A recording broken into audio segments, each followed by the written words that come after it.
Mark Stroman was on a shooting rampage to kill as many Muslims as possible. As a retaliation of 9/11 terrorist attacks, he killed Waqar Hassan, a man from Pakistan. He shot and killed a man from India, Vasudeb Patel. And on September 21st, 2001, he shot me in the face.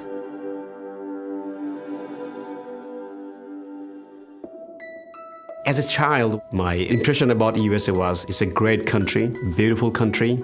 I remember watching a lot of Western movies for a few dollars more, the good, bad, and the ugly.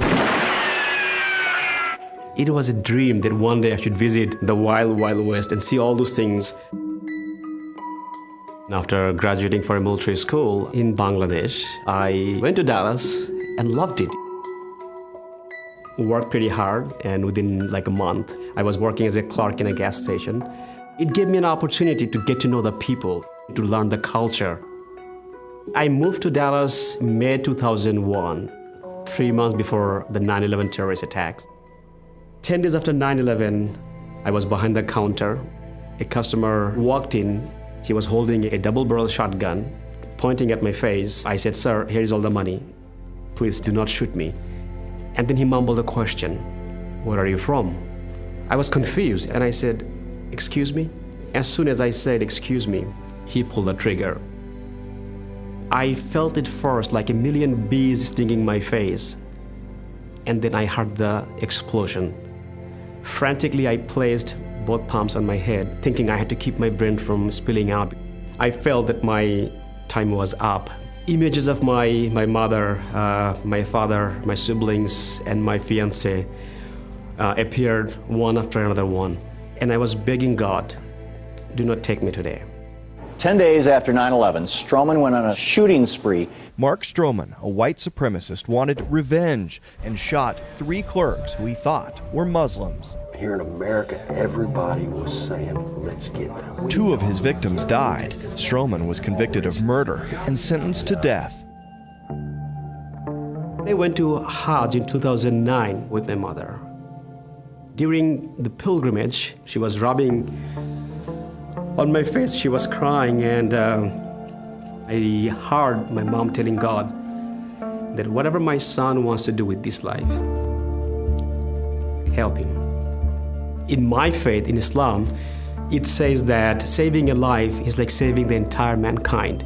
Mark Stroman has committed a heinous crime, there's no doubt about that.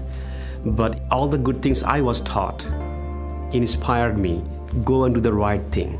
Mark Stroman has been in this prison behind me for nearly 10 years. As he sits on death row, an unlikely champion is fighting to save his life.